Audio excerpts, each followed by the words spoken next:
خب توی این قسمت از چرا چیز قبلش، سلام علیکم، خوب هستین؟ همه چیز خوبه؟ انشالله که بر وفق مراد بشه. توی این قسمت از چرا این آقای آنتوان چخوف به همون 10 تا نکته میگه که اگه نفهمیش همونطوری که میبینید احتمالاً قرار حسابی از دستمون ناراحت بشه. پس خیلی سریع بریم سراغ مورد اولی که ایشون میفرمایند: انسان آن چیزی است که خودش میسازد، نه آن چیزی که تقدیر به او تحمیل میکند. ببین آقای چخوف هم مثل خیلی از بزرگان معتقده که تقصیر تقدیر گفتن، چون جملهش سخته، بیشتر یه نوع در رفتن از شرایطه. یعنی چی؟ یعنی اینکه اگه زندگی چرت شده، احتمالاً خیلی خسته کننده است و همه چی اصلا تو دیواره، خودت داری بهش بی‌توجهی میکنی یا داری کمک میکنی به شرایط تا این اتفاق همینجوری ادامه دار باشه. اگرم که بخوای به من بگی تقدیر، نمیگم نیستا، نمیتونم منکرش بشم، هست، ولی میدونی مثل چی میمونه؟ مثل یه باد تو صورت دوچرخه سوار میمونه که هست ولی نمیتونه مانعت بشه، مگر اینکه پیاده شی و بگی خب دیگه نمیتونم و همون لحظه است که توی بازنده ای. توی مورد دوم آقای چخوف میفرمایند که بزرگترین گناه انسان این است که استعدادش رو نادیده بگیره دیگه. آره ببین داداش جان، خواهر عزیزم، خواهر گلم، تو اگه دنبال اینی که آدما رو با 2 تا جمله بخندونی یا با یه کار ساده فقط تاییدشون رو بگیری یا حتی بری جای استخدام شی که بخوام بیمت کنن و فقط زندگی تو بگذرونی، این آقا یعنی آقای چخوف داره میگه که تو داری به خودت ظلم میکنی. ببین بیا منطقی به ماجرا نگاه کنیم. هیچکس اصلا نمیخواد انیشتین شی، نمیخواد چیزی کشف کنی یا یه چیزی واسش اختراع کنی، ولی اگه یه چیز کوچولو توی وجودت هست که داره برق میزنه، وظیفتی که روشنش کنی و بهش پر و بال بدی، نه اینکه خاک بریزی روش و بخوای از همه مخفیش کنی. آره دیگه، بریم سراغ مورد سوم.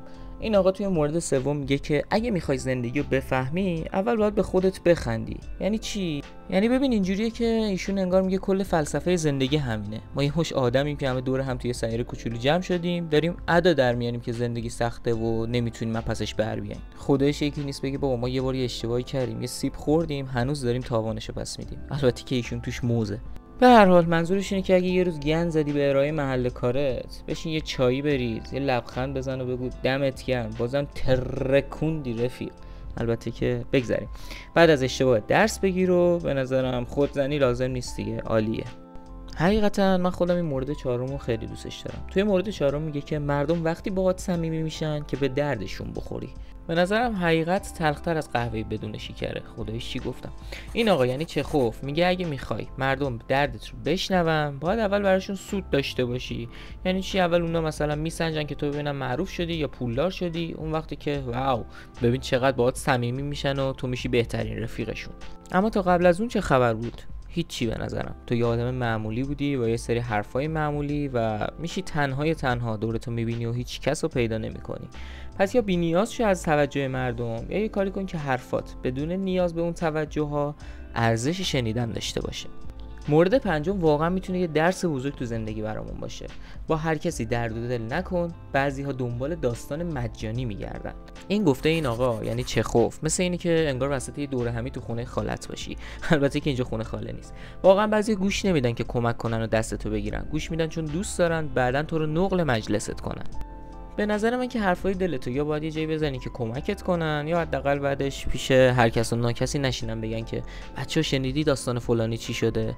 به هر حال از ما که گفتم بود. برای توی که تا اینجا ویدیو اومدی یه پیشنهاد خیلی ویژه دارم. پیشنهاد ویژه‌م چیه؟ تو میتونی این ویدیو رو لایک کنی که بهمون انرژی بدی و میتونی کانالمون رو سابسکرایب کنی تا بقیه ویدیوهامون رو ببینی و حتی میتونی اون زنگوله رو فعال کنی که اگه ویدیو جدیدی گذاشتیم واسه نوتیفیکیشن بیاد.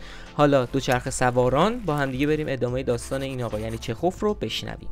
خب توی مورد ششم آقای چخوف میگه که ادب نشونه ضعف نیست، نشونه آدمیه که رو خودش کنترل داره و میتونه خودش رو کنترل کنه. اگه به اطرافمون نگاه کنیم میبینیم یه سری هستن که میترسن اگه مؤدب باشن بهشون میگن که تو خیلی ضعیفی و خیلی به درد نخوری. یکی نیست که بگه نه برادر من، نه خواهر من.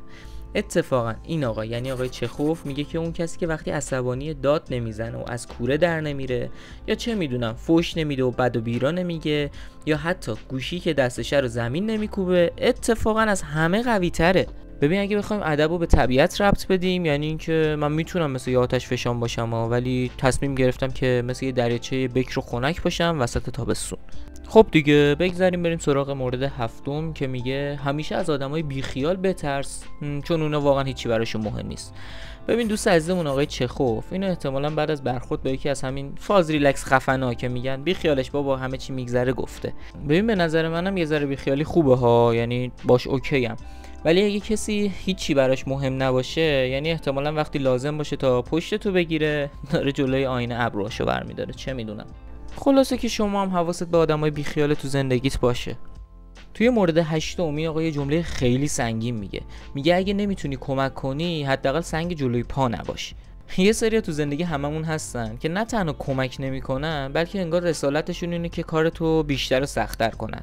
به نظرم چخوف خیلی قشنگ میگه که رفیق اگه نمیتونی یه لیوان آب بدی دستمون، حداقل تشنگیمون رو مسخره نکن. و به نظرم این جمله نسخه فشرده شده بابا دست از سرم بردار، منتها با لهجه ادبیشه. توی مورد 9 آقای چخوف کلاف است، میگه که وقتی که چیزی رو کامل درک نکردی لطفاً قضاوت هم نکن. به نظرم که این جمله رو این آقای چخوف واسه اونی گفته که طرف تو مغزش هیچی نیست و هیچی نمیفهمه، ولی فوری میاد یه موضوع رو میزنه تو سرت، میگه این چی آخه، و شروع میکنه به مسخره کردنت. یکی نیست بگه بابا یه لحظه وایسا، شاید مشکل از توئه که عمق ماجرا رو نگرفتی، شاید یه انتخاب شخصیه یا یه تصمیم برای زندگیمه، ولی تو هنوز مسیر زندگی توی اون مسیر انتخابی من قرار نگرفته، پس به نظرم قضاوت ممنوع. خب دیگه بریم سراغ مورد آخر. توی مورد آخر میگه که به جای اینکه منتظر موفقیت باشی خودت موفقیتتو بساز. این داداشمون آقای چخوف هم انگار از دست آدمایی که منتظرن یه روز خوب بیاد حسابی کلافه بوده. میگه برادر من، خواهر من، یه روز خوب خودش با دوچرخه از راه نمیرسه، یه روز خوب با تلاشی که ساخته میشه. حالا تو هی بشین به دنیا نگاه کن، هی بگو کاش یه کار خوب، یه فرصت خوب، یه شرایط بهترم برای من پیش بیاد. اما بخوایم واقع بینانه به ماجرا نگاه کنیم، اینجوری فقط داری وقت رو از دست میدی و وقت تو هدر میدی. به نظرم پاشو یه حرکتی بکن، یه کاری بساز، نمیدونم حتی اگه اون کار از نظر همه خیلی مسخره باشه. خیلی خوب بگذریم. اما شاید الان با خودت برگردی بگی که خب همه این حرفا اوکیه ها، قبول دارم، ولی این حرفا یه حرفای نویسنده روسیه که 100 سال پیشم مرده و چه ربطی به الان ما داره. ولی اگه به هر 10 تا مورد دقت بکنی میبینی که انگار چخوف داشته توی توییتر و اینستاگرام امروزی زندگی میکرده. یه مش آدم بیخیالی که هنوزم هستن، یا حتی یه سری از آدمایی که قضاوت میکنن هنوزم توی زندگیامون زیادن و الی آخر.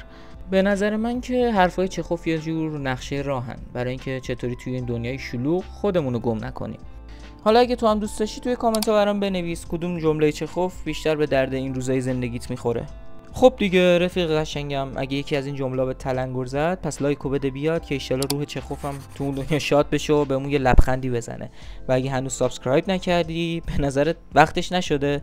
چون قسمت‌های بعدی چرا قطعاً قراره بیشتر مغزتو قلقلک بده. منتظرتم.